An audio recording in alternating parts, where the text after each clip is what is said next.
ಉಡುಪಿ ಜಿಲ್ಲಾ ಭಾರತೀಯ ಜನತಾ ಪಕ್ಷದವರು ಕಾಕ್ರೋಚ್ ಪಾರ್ಟಿ ಹಾಗೂ ಕಾಂಗ್ರೆಸ್ ಪಕ್ಷದ ವಿರುದ್ಧ ಒಂದು ಪ್ರತಿಭಟನೆಯನ್ನು ಮಾಡುವಂತ ಸಂದರ್ಭದಲ್ಲಿ ಅಲ್ಲಿಯ ಶಾಸಕರಾದಂಥ ಯಶಪಾಲ್ ಸುವರ್ಣರವರು ಬಹುಶಃ ಅವರು ಯಾವ ಸ್ಥಿತಿಯಲ್ಲಿ ಕೆಲವು ಮಾತುಗಳನ್ನು ಹೇಳಿದ್ದಾರೆ ಅಂತೇಳಿ ಅವರನ್ನ ನಾವು ಇವತ್ತು ಕೇಳಬೇಕಾಗಿದೆ.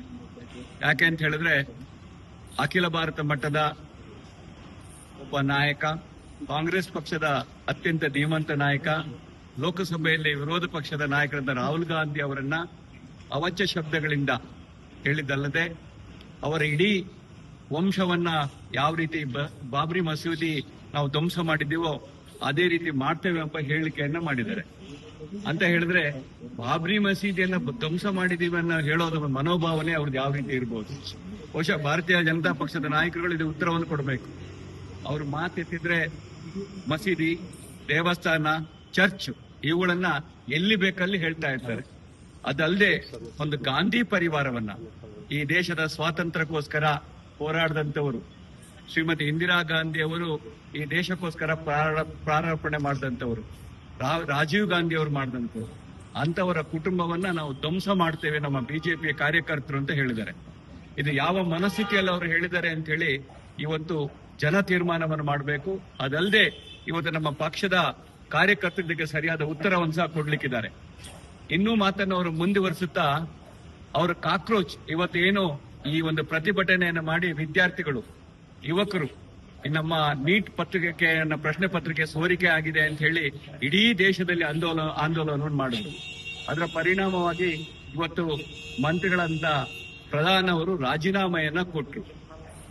ಪ್ರಧಾನಮಂತ್ರಿಯವರು ಹಲವಾರು ಸಲ ಮಾತಾಡಿದ್ರು, ನಮ್ಮಲ್ಲಿ ತಪ್ಪಾಗಿದೆ ಅನ್ನೋ ಮಾತುಗಳನ್ನು ಅವ್ರು ಹೇಳ್ತಾ ಇದ್ರು. ಆದ್ರೆ ಬಹುಶಃ ಉಡುಪಿ ಜಿಲ್ಲಾ ಭಾರತೀಯ ಜನತಾ ಪಕ್ಷದವರಿಗೆ ಅದು ತಪ್ಪು ಅಂತ ಆಗಿಲ್ಲ. ಅದನ್ನು ಅವರು ಸರಿ ಅನ್ನೋ ಮನೋಭಾವನೆಯಲ್ಲಿ ಅವ್ರು ಹೇಳಿದ್ದಾರೆ. ಅದರಲ್ಲಿ ತಮ್ಮ ಘೋಷಣೆಗಳನ್ನು ಕೂಗ್ತಾ ಇದ್ರು. ಘೋಷಣೆಯನ್ನು ಕೂಗ್ತಾ ಇರಬೇಕಾದ್ರೆ ಹರಿಪ್ರಸಾದ್ ಅವರನ್ನು ರಾಷ್ಟ್ರದ್ರೋಹಿ ಅಂತ ಕೂಗ್ತಾ ಇದ್ರು. ಅವ್ರು ಯಾವ ಉದ್ದೇಶದಲ್ಲಿ ಹರಿಪ್ರಸಾದ್ ಅವರನ್ನು ರಾಷ್ಟ್ರದ್ರೋಹಿ ಅಂತ ಹೇಳ್ತಾ ಇದ್ದಾರೆ?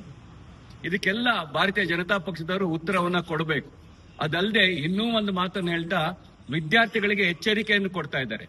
ಒಂದು ಕಡೆ ಅವರ ಭಾರತೀಯ ಜನತಾ ಪಕ್ಷದ ಆಡಳಿತ ಇವತ್ತು ದೆಹಲಿಯಲ್ಲಿ ಯಾವ ರೀತಿ ವಿದ್ಯಾರ್ಥಿಗಳ ಪ್ರತಿಭಟನೆಯನ್ನ ಹತ್ತಿಕ್ಲಿಕ್ಕೆ ನೋಡ್ತು, ಯಾವ ರೀತಿ ವಿದ್ಯಾರ್ಥಿಗಳು ಮತ್ತೆ ವಿದ್ಯಾರ್ಥಿನಿ ಅವರಿಗೆ ಅವ್ರು ಯಾವ ರೀತಿಯ ಒಂದು ನಡತೆಯನ್ನು ನಡೆಸಿದ್ರು ಅನ್ನೋದನ್ನ ನಾವು ಇವತ್ತು ನಿಮ್ಮ ದೃಶ್ಯ ಮಾಧ್ಯಮದಲ್ಲಿ ತೋರಿಸಿದೀವಿ. ಅಂಥದೇ ಮಾತುಗಳನ್ನ ಇವತ್ತು ಒಬ್ಬ ಶಾಸಕ ಹೇಳ್ತಾ ಇದ್ದಾನೆ. ಆದ್ದರಿಂದ ನಿನ್ನೆನೆ ನಾವು ನಮ್ಮ ಜಿಲ್ಲಾ ಕಾಂಗ್ರೆಸ್ ಪಕ್ಷದ ಅಧ್ಯಕ್ಷರು, ಆದ್ರೆ ಅಲ್ಲಿನ ನಾಯಕರುಗಳಂತ ವಿನಯ್ ಕುಮಾರ್ ಸೊರಕೆ ಅವರು ಇರ್ಬೋದು, ಅಲ್ಲಿ ದಿನೇಶ್ ಪುತ್ರನ್ ಅವರು ಇರ್ಬೋದು, ಪ್ರಸಾದ್ ಕಾಂಚನ್ ಅವರು, ಇವರೆಲ್ಲರೂ ನಿನ್ನೆ ರಾತ್ರಿ ಅಲ್ಲಿಯ ನಮ್ಮ ರಕ್ಷಣಾಧಿಕಾರಿ ಅವ್ರನ್ನ ಭೇಟಿ ಮಾಡಿ ಇವತ್ತು ಅವರ ಬಗ್ಗೆ ಒಂದು FIR ದಾಖಲು ಮಾಡಬೇಕು ಅಂತ ಕೇಸನ್ನು ಕೊಟ್ಟಿದ್ದಾರೆ. ನಾನು ಈಗಾಗಲೇ ನಮ್ಮ ಗೃಹ ಸಚಿವರ ಹತ್ರ ಮಾತಾಡಿದ್ದೀವಿ, ಮುಖ್ಯಮಂತ್ರಿಗಳನ್ನು ಮಾತಾಡಿದ್ದಾರೆ. ಈ ತಕ್ಷಣವೇ ಅಲ್ಲಿನ ಶಾಸಕರನ್ನ ಬಂಧಿಸಬೇಕು. ಅದಲ್ಲದೆ ಈ ರೀತಿಯ ಒಂದು ರಾಷ್ಟ್ರದ್ರೋಹಿ ಹೇಳಿಕೆಗಳನ್ನ ಕೊಟ್ಟಿರುವಂತವ್ರನ್ನ ಕೂಡಲೇ ಬಂಧಿಸಬೇಕು ಹಾಗೂ ಸೂಕ್ತವರ ಕ್ರಮ ಕೈಗೊಳ್ಳಬೇಕು ಅಂತ ಹೇಳಿ ನಾನು ಆಗ್ರಹಪಡಿಸ್ತಾ ಇದ್ದೀನಿ.